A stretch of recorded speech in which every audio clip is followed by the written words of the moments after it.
Assalamualaikum warahmatullahi wabarakatuh. Halo para calon guru profesional. Di sini saya dari kelompok 1 mata kuliah perancangan dan pengembangan kurikulum akan mempresentasikan tentang landasan pengembangan kurikulum. Sebelum memulai presentasi, saya akan mengenalkan anggota kelompok kami, yaitu yang pertama ada Ella Distianita yang akan mempresentasikan tentang landasan filosofis dan landasan historis. Selanjutnya yaitu Rizkiatul Kamaliah yang akan mempresentasikan tentang landasan psikologis. Yang terakhir yaitu saya sendiri akan mempresentasikan tentang landasan sosiologis. Tak perlu berlama lagi, mari kita mulai presentasinya. Baik, terima kasih. Nama saya Ella Disianita. Di sini topik kami adalah landasan pengembangan kurikulum. Jadi, dalam mengembangkan kurikulum terdapat 4 landasan yang mendasarinya, yaitu yang pertama, landasan filosofis, yang kedua landasan psikologis, yang ketiga landasan sosiologis, dan yang terakhir adalah landasan historis. Jadi, landasan filosofis ini berkaitan dengan penetapan tujuan dan dasar filosofis dari kurikulum yang dikembangkan. Filsafat suatu negara atau pandangan hidup suatu bangsa itu berisi tentang ide, cita-cita, sistem nilai yang harus dipertahankan demi kelangsungan hidup bangsa. Misalnya, bangsa Indonesia meyakini bahwa Pancasila sebagai filsafat hidup, maka Pancasila yang dijadikan dasar acuan dan tujuan pendidikan di Indonesia. Di mana tujuan pendidikan Indonesia itu adalah untuk mengembangkan peserta didik yang memiliki profil pelajar Pancasila, di mana pelajar Pancasila ini memiliki 6 dimensi. Yang pertama adalah beriman bertakwa kepada Tuhan Yang Maha Esa dan berakhlak mulia. Yang kedua mandiri, yang ketiga bergotong royong, yang keempat berkebinekaan global, yang kelima bernalar kritis, dan yang terakhir yang keenam adalah kreatif. Nah, kemudian kenapa landasan filosofis ini menjadi penting dalam mengembangkan kurikulum? Karena landasan filosofis ini dalam pengembangan kurikulum menentukan arah dan tujuan kurikulum, arah dan tujuan pendidikan. Yang kedua, isi atau materi pendidikan, kemudian metodologi atau proses pendidikan, dan juga sistem evaluasi untuk mengetahui tingkat pencapaian pendidikan.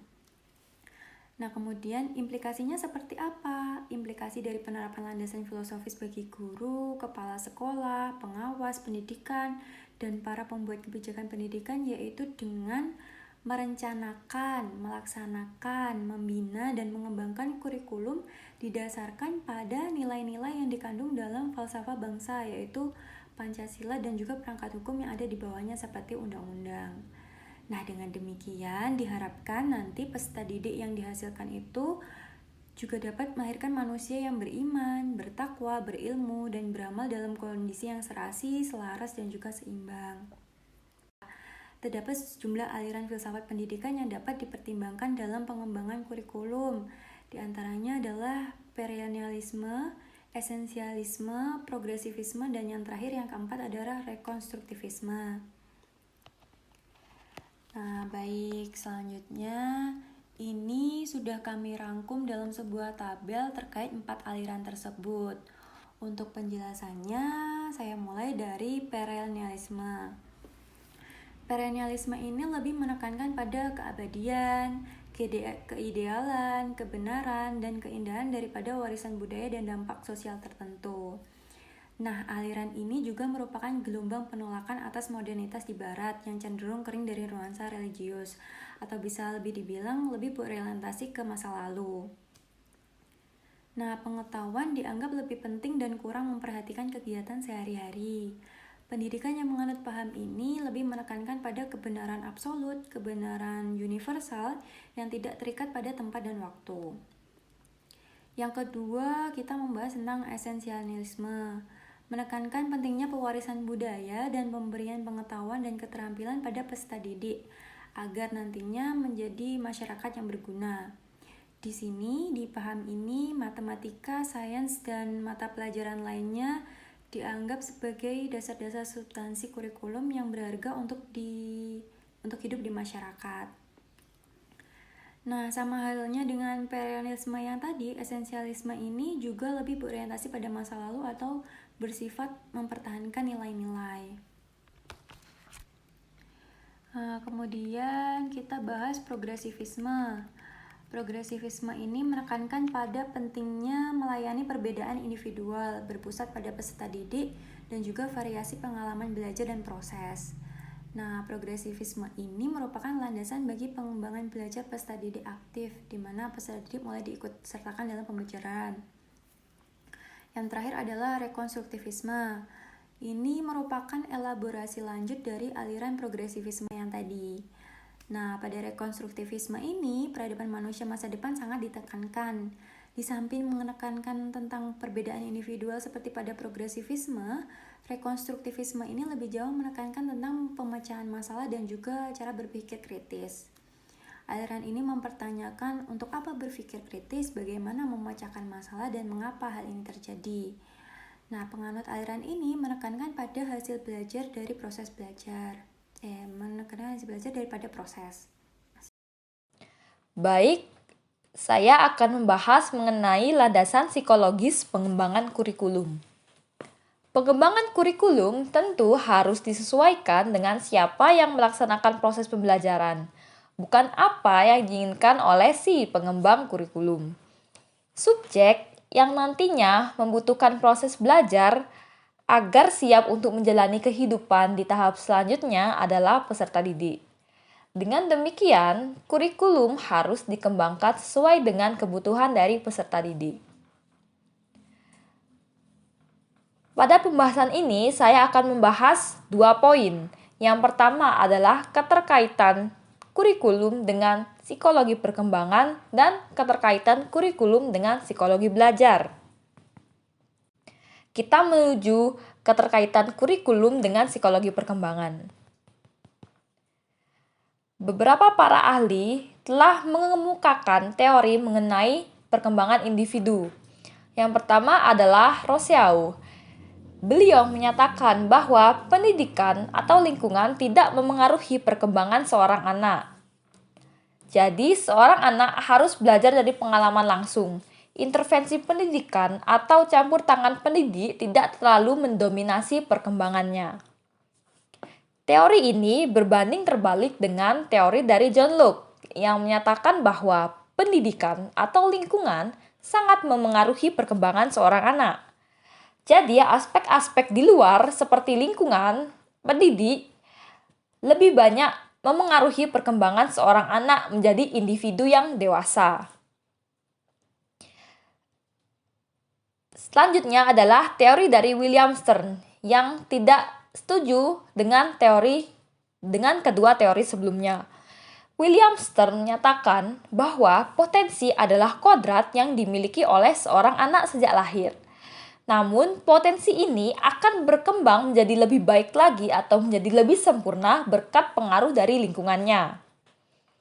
Teori ini selanjutnya dikembangkan atau didukung oleh Robert Hevigers yang menyatakan bahwa tugas-tugas perkembangan setiap anak harus dipenuhi sesuai dengan taraf atau tingkat perkembangan yang dituntut oleh lingkungannya, atau disebut juga dengan developmental task. Jadi, tugas-tugas perkembangan yang dimaksud adalah tugas yang secara nyata harus dipenuhi oleh setiap individu pada setiap tahap perkembangannya, sesuai dengan yang dituntut oleh lingkungannya pada tahap atau tingkat perkembangan tersebut. Vigors menyatakan bahwa terdapat 4 tahap perkembangan manusia. Yang pertama adalah masa anak-anak yang dimulai dari usia 2 hingga 12 tahun. Pada masa ini, anak-anak cenderung mengalami penurunan pertumbuhan fisik.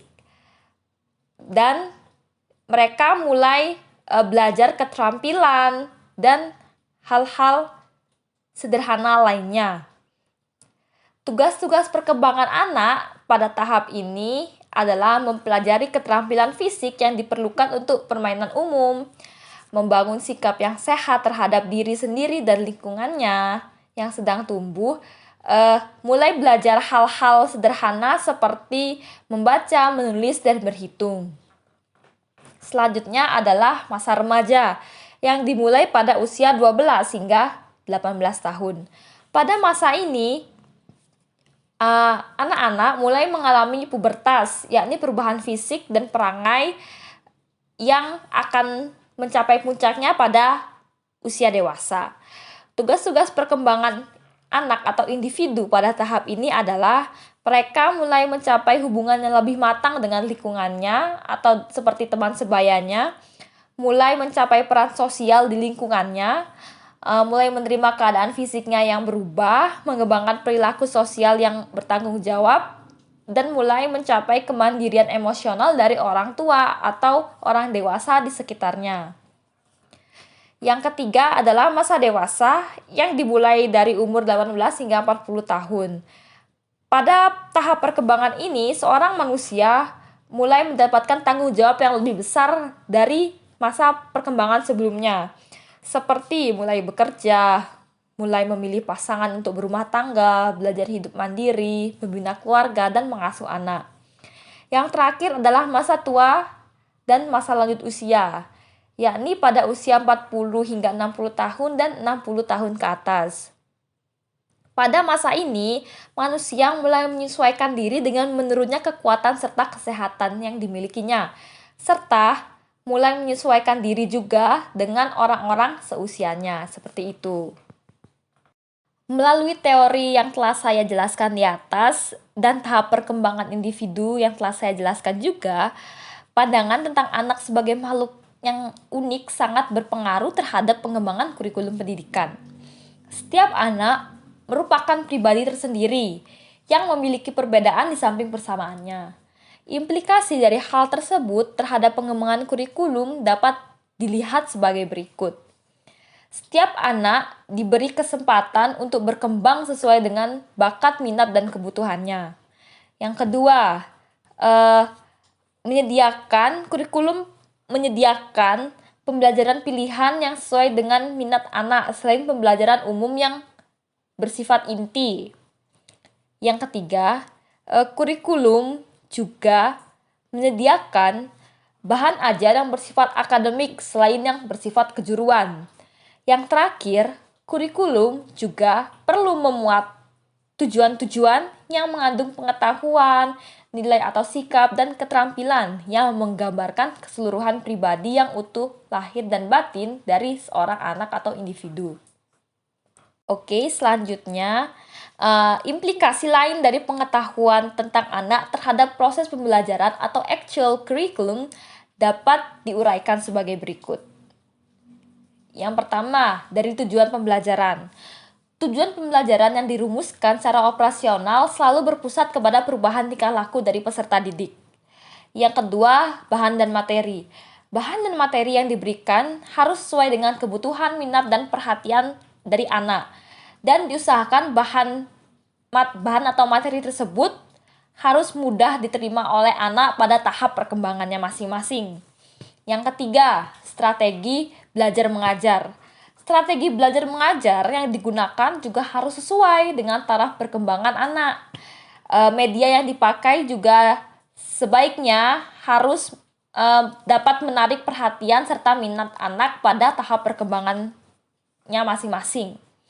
Yang terakhir adalah sistem evaluasi. Sistem evaluasi berpadu dalam satu kesatuan yang menyeluruh dan berkesinambungan dari satu tahap ke tahap yang lainnya, serta dijalankan secara terus-menerus. Selanjutnya, poin kedua, saya akan membahas mengenai keterkaitan kurikulum dengan psikologi belajar. Psikologi belajar mengkaji bagaimana seorang anak atau individu belajar. Belajar merupakan perubahan tingkah laku atau perilaku yang terjadi melalui pengalaman. Oleh sebab itu, psikologi belajar sangat berkaitan erat dengan pengembangan kurikulum. Terdapat beberapa teori psikologi belajar yang perlu kita ketahui. Yang pertama adalah behavioristik.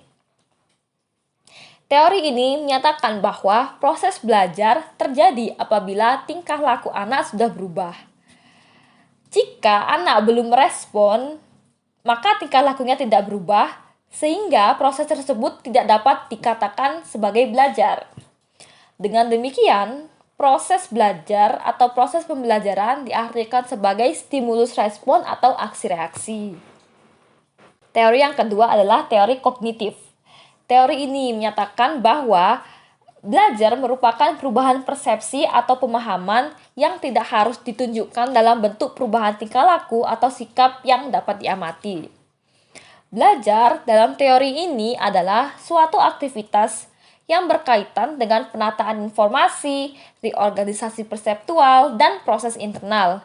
Jadi, teori ini menitik beratkan pada pemrosesan informasi oleh seorang anak atau individu.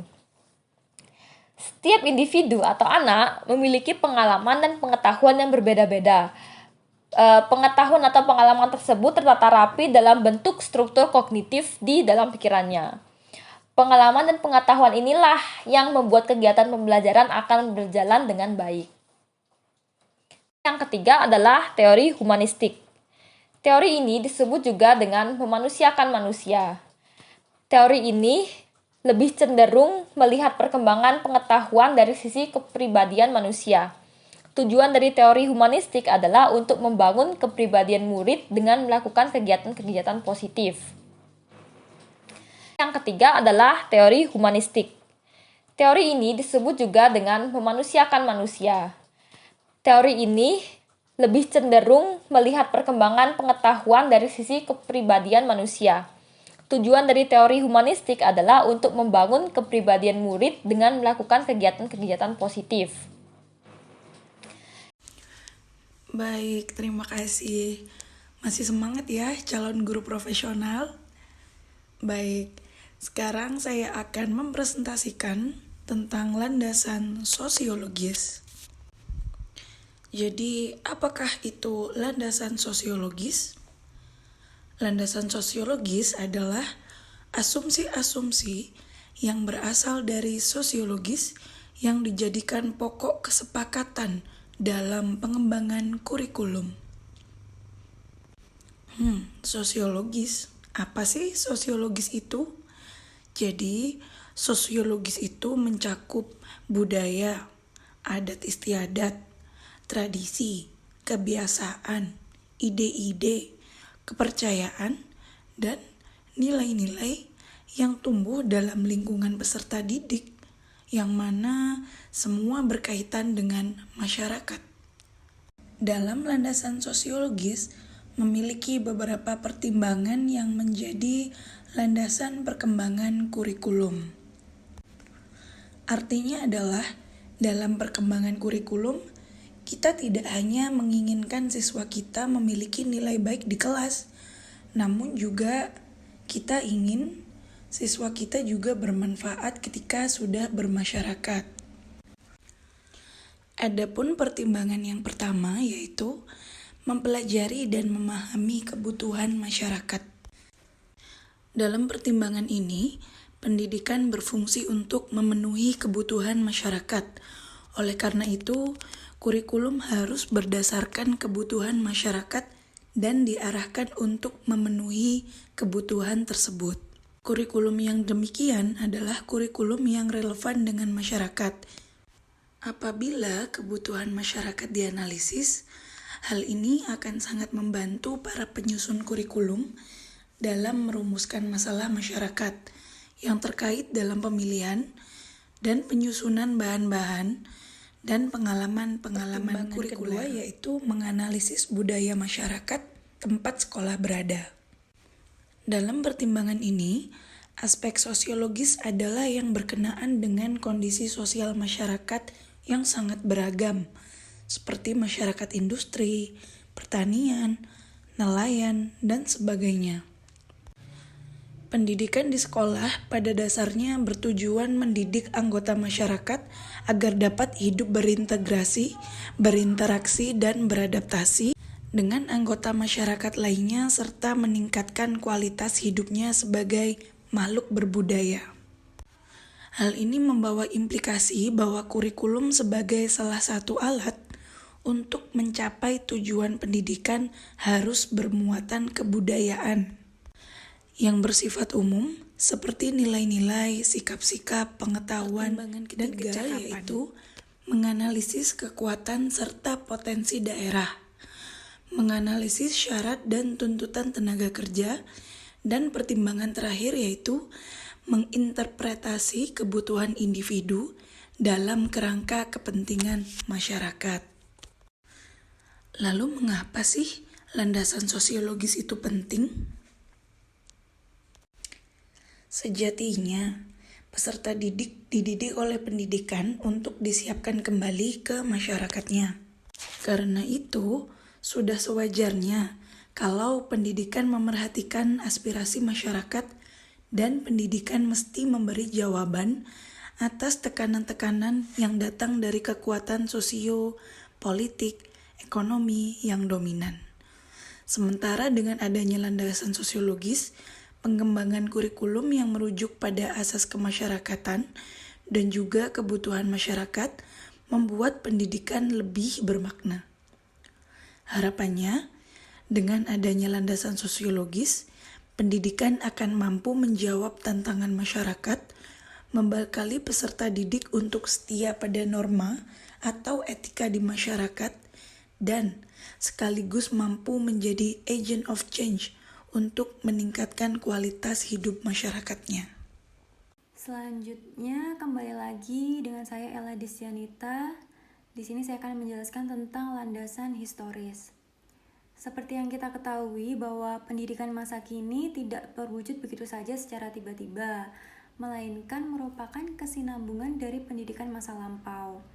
Nah, dalam kesinambungan tersebut, konsep dan praktik pendidikan yang dipandang baik dan berguna akan tetap dipertahankan. Landasan historis pengembangan kurikulum ini mengacu pada berbagai pengalaman sejarah yang berpengaruh terhadap kurikulum yang dikembangkan. Pengajian tentang landasan historis akan memberikan pemahaman yang lebih jelas dan utuh tentang kurikulum baik pada dimensi masa lalu, masa kini, dan juga masa depan. Nah, salah satu implikasi dari landasan historis adalah berkurangnya karakteristik kurikulum yang bersifat teoritis sejak masa pasca kemerdekaan. Kurikulum saat ini sudah mulai memerdekakan peserta didik dalam pembelajaran dan juga dalam mengekspresikan pemahamannya, baik nanti berupa artikel, poster, video, infografik, dan sebagainya. Sehingga tidak hanya pemahaman teori saja yang peserta didik dapatkan, tapi mereka juga mampu mengembangkan potensi sesuai bakat dan minatnya di luar materi textbook saja, untuk kedepannya nanti dapat diterapkan di kehidupan bermasyarakat.